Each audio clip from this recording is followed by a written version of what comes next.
ദിലീപ് നായകനായി പുറത്തിറങ്ങിയ പുതിയ ചിത്രം പ്രിൻസ് ആൻഡ് ഫാമിലി കണ്ടതിന് ശേഷം CPM സംസ്ഥാന സെക്രട്ടറി MA ബേബി ഒരു പ്രതികരണം നടത്തി. അദ്ദേഹം പറയുന്നത് മികച്ച സോഷ്യൽ വാല്യൂ ഉള്ള മികച്ച മെസ്സേജ് നൽകുന്ന ഒരു ചിത്രമാണ് ഈ മികച്ച കലാമൂല്യമുള്ള മൂല്യവത്തായ ഒരു സിനിമയാണ്, അതുകൊണ്ട് അതെല്ലാവരും കണ്ടിരിക്കണമെന്നൊക്കെ MA ബേബി പറയുകയാണ്. അപ്പോൾ ഈ നടി ആക്രമിക്കപ്പെട്ട കേസിലെ പ്രതിയാണ് ദിലീപ്. അപ്പോൾ അങ്ങനെ ഒരാളുടെ സിനിമ പ്രൊമോട്ട് ചെയ്യുന്നതിൻ്റെ കാര്യത്തിൽ സോഷ്യൽ മീഡിയയിൽ വലിയ പ്രതിഷേധം, വലിയ വിമർശനം MA ബേബിക്കെതിരെ ഉയരുന്നുണ്ട്. അതിപ്പോൾ CPM പ്രൊഫൈലുകളിൽ നിന്നും അല്ലാത്ത പ്രൊഫൈലുകളിൽ നിന്നൊക്കെ വലിയ വിമർശനം ഉണ്ടാകുന്ന ഒരു പശ്ചാത്തലം കൂടിയുണ്ട്. അപ്പോൾ ആ വിഷയം കൂടി സംസാരിക്കുകയാണ് അടുത്തതായി. അജിംസ്, ഈ ആ നടിയുടെ ബ്രദർ തന്നെ പറയുന്നുണ്ട്, CPM ജനറൽ സെക്രട്ടറി ആയതിനു ശേഷം MA ബേബി ആദ്യമായി കണ്ട ഒരു സിനിമയാണ് ഈ പ്രിൻസ് ആൻഡ് ഫാമിലി. എത്രയോ സിനിമ അതിനിടെ ഇറങ്ങിപ്പോയി, അദ്ദേഹം ആദ്യമായി കണ്ടൊരു ചിത്രം. എന്നിട്ട് അദ്ദേഹം അതിനെ നല്ല ഒരു റിവ്യൂ ഇടുകയും ചെയ്തിരിക്കുന്നു. അത് കൊടുക്കുന്ന മെസ്സേജ് എന്താണെന്ന് ബ്രദർ തന്നെ പറയുന്നുണ്ട്. അപ്പം എങ്ങനെയാണ് ബേബി ഈ ഒരു സിനിമ പോയി കാണുന്നതും അതിന് റിവ്യൂ ഇടുന്നതും ആ ഒരു കാര്യത്തെ എങ്ങനെയാണ് കാണുന്നത്? ഈ MA baby CPM general secretary ആയ സമയത്ത് ഒരു മാധ്യമത്തിൽ വന്നൊരു ലേഖനത്തിന് തലക്കെട്ട്, ഇംഗ്ലീഷിലാണ് ലേഖനം, സഹൃദയനായ സഖാവ് എന്നായിരുന്നു. അപ്പോൾ സഹൃദയനായ സഖാവ് എന്ന് MA ബേബി എന്തുകൊണ്ടാണ് വിളിക്കുന്നത്? അദ്ദേഹം രാഷ്ട്രീയവും ഐഡിയോളജിയും മാത്രമല്ല സംസാരിക്കുന്നത്, അദ്ദേഹത്തിന് കലയിലും സാഹിത്യത്തിലും ഒക്കെ വലിയ താല്പര്യമുള്ള മനുഷ്യനാണ്. എന്ന് മാത്രമല്ല അത്തരം കലാപ്രവർത്തനങ്ങളിലും സാഹിത്യ പ്രവർത്തനങ്ങളിലും പങ്കാളിയാകുന്ന, അതിൽ പങ്കെടുക്കുന്ന, അതിനെ നിരൂപണം ചെയ്യുന്നൊരു മനുഷ്യൻ കൂടിയാണ്. അതുകൊണ്ടാണ് അദ്ദേഹത്തെ സഹൃദയൻ എന്ന് വിളിക്കുന്നത്. പക്ഷേ ഒരു മാർക്സിസ്റ്റ് എന്ന നിലയിൽ കലയും സാഹിത്യത്തെയും സാംസ്കാരിക പ്രവർത്തനങ്ങളെയും എങ്ങനെ വിശകലനം ചെയ്യണമെന്ന് അറിയാവുന്ന ആൾ കൂടിയാണ് അദ്ദേഹം. അങ്ങനെ അറിയാവുന്ന ഒരാൾ കാണുന്ന സിനിമ എന്താണ്, അദ്ദേഹത്തിൻ്റെ ഒരു ടേസ്റ്റ് എന്താണ് എന്നുള്ളത് വെളിപ്പെടുന്ന ഒരു സംഭവമായിരുന്നു ഇതിനോടുള്ള റിവ്യൂ. അദ്ദേഹം ഇങ്ങനെയുള്ള സിനിമകളും കാണും, അത് കാണാവുന്നതാണ്, അത് മോശം കാര്യമൊന്നുമല്ല. പക്ഷേ MA ബേബി ദേശീയ ജനറൽ സെക്രട്ടറി ആകുമ്പോൾ നമ്മൾ പ്രതീക്ഷിക്കുന്നതാണ് സീതാറാം യെച്ചൂരിയുടെ ഗ്യാപ്പ് നികത്തുന്ന ഒരു നേതാവ് എന്നാണ്. അദ്ദേഹത്തിന് ഡൽഹി അനുഭവങ്ങളുണ്ട്, ഡൽഹിയിൽ രാഷ്ട്രീയ വൃത്തങ്ങളിൽ നല്ല പരിചയക്കാരുണ്ട്, അങ്ങനെ ഡൽഹി പരിചയമുള്ള ഒരാളെന്നാണ്. പക്ഷേ നമ്മുടെ ബേബി എപ്പോഴും തിരുവനന്തപുരത്താണ് കാണുന്നത്, എപ്പോഴും കേരളത്തിലാണ് അദ്ദേഹത്തെ കാണുന്നത്. അദ്ദേഹം ഇംഗ്ലീഷിൽ കൊടുക്കുന്ന ബൈറ്റുകളേക്കാൾ നമ്മൾ മലയാളത്തിൽ കൊടുക്കുന്ന ബൈറ്റുകളാണ് കാണുന്നത്. അതേസമയം യെച്ചൂരി അങ്ങനെ ആയിരുന്നില്ല. ആണാണ് ഓക്കെ. പക്ഷേ അദ്ദേഹത്തെ ആവശ്യപ്പെടുന്ന അത്ര എന്താണ് CPMൻ്റെ പാർട്ടി, CPM എന്ന ഒരു പാർട്ടി ആവശ്യപ്പെടുന്ന അത്ര അദ്ദേഹത്തെ ഡൽഹിയിൽ ഉപയോഗപ്പെടുത്തണം എന്നാണ് എനിക്ക് അഭിപ്രായപ്പെടാനുള്ളത്. അദ്ദേഹം സിനിമയും കാണണം, അദ്ദേഹം സാഹിത്യം വായിക്കണം, എല്ലാം ചെയ്യണം, അഭിപ്രായം പറഞ്ഞാൽ റിവ്യൂ ചെയ്യണം, എല്ലാം ചെയ്യണം. പക്ഷേ അതിൽ കൂടുതൽ അദ്ദേഹം ഇടപെടേണ്ട സമയമാണ്. കാരണം 2 സംസ്ഥാനങ്ങൾ അടുത്ത വർഷം തിരഞ്ഞെടുപ്പ് നടക്കാൻ പോകും, ബംഗാളിലും കേരളത്തിലും. അപ്പോൾ ബംഗാളിലെ പാർട്ടിയുടെ തിരിച്ചുവരവൊക്കെ ബേബിയുടെ കൺസേൺ ആവണമെന്നാണ് എൻ്റെ അഭിപ്രായം. തീർച്ചയായിട്ടും. അപ്പോൾ അങ്ങനെ കാണുമ്പോൾ ചിലപ്പോൾ അദ്ദേഹത്തിന് സിനിമ കാണാൻ സമയം കിട്ടിയെന്ന് വരില്ല. പക്ഷേ അതാണ് അദ്ദേഹത്തിൻ്റെ ഒരു മെയിൻ കേന്ദ്രമാവേണ്ടതാണ് എനിക്കുള്ള അദ്ദേഹത്തോടുള്ള വിനീതമായ അഭ്യർത്ഥന. ഒരു സാധാരണ പൗരൻ നിലയിൽ അദ്ദേഹത്തെ ഇഷ്ടമുള്ള ഒരാളെന്ന നിലയിൽ എനിക്ക് അദ്ദേഹത്തോട് പറയാനുള്ളതാണ്. അദ്ദേഹത്തെ ബംഗാളിനും ഒക്കെയാണ് കൂടുതൽ ആവശ്യം, ത്രിപുരയ്ക്ക് കൂടുതൽ ആവശ്യമുണ്ട്, ഡൽഹിയിൽ അദ്ദേഹത്തെ അതിൽ കൂടുതൽ ആവശ്യമുണ്ട്. ഇനി ഒരു സിനിമയെക്കുറിച്ചൊരു മാർക്സിസ്റ്റ് വിശകലനം നടത്തുമ്പോൾ എന്തൊക്കെ കാര്യങ്ങളാണ് പരിഗണിക്കേണ്ടത്? ഒന്ന്, ആ കലയുടെ വർഗ സ്വഭാവം. ഒന്ന്, നമ്മളൊരു ആർട്ടിസ്റ്റിനെ പുകഴ്ത്തുമ്പോൾ ആ ആർട്ടിസ്റ്റിൻ്റെ ഒരു അധികാര ശ്രേണി എന്താണ്?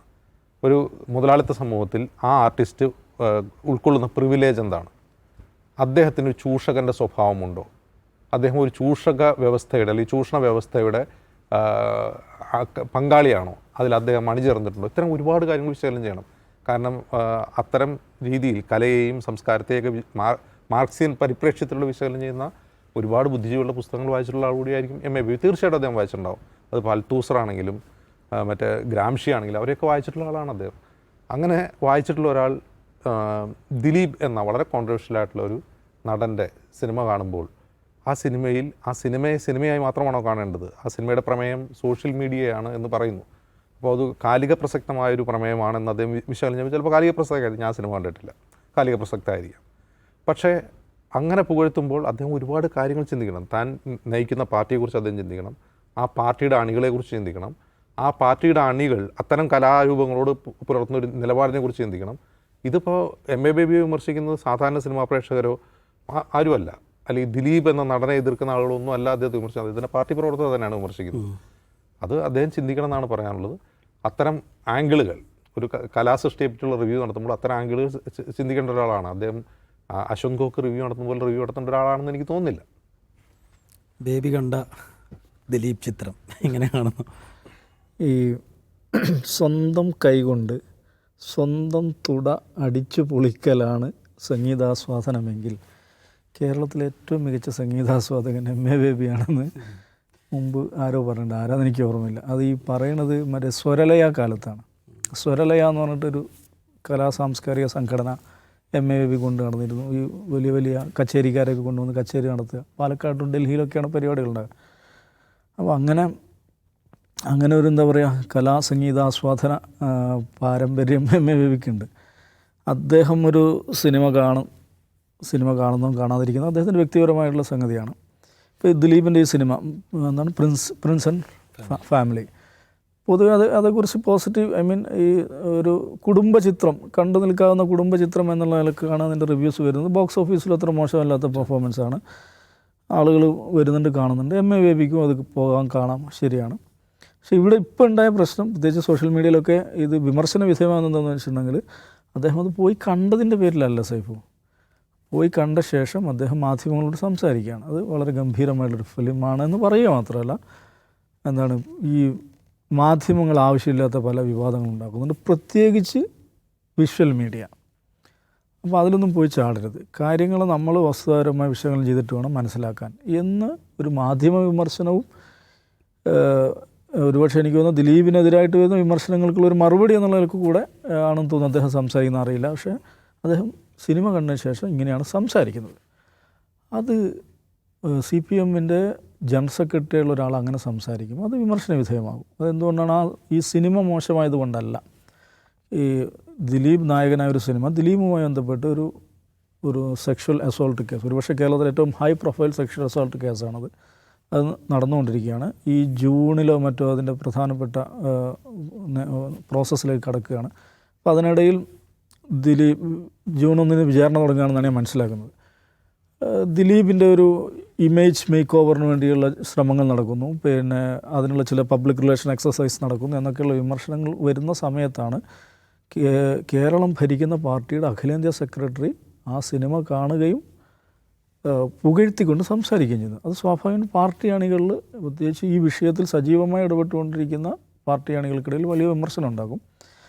ആ വിമർശനമാണ് വന്നുകൊണ്ടിരിക്കുന്നത്. ആ വിമർശനം ഏൽക്കാൻ അദ്ദേഹം അർഹനാണ്. എന്ന് വെച്ചിട്ട് ഒരു കേസിൽപ്പെട്ട ഒരാൾക്ക് സിനിമ എടുക്കാൻ പാടില്ലെന്നോ അയാളുടെ സിനിമ കാണാൻ പാടില്ലെന്നോ ഒന്നുമല്ല അതിൻ്റെ അർത്ഥം.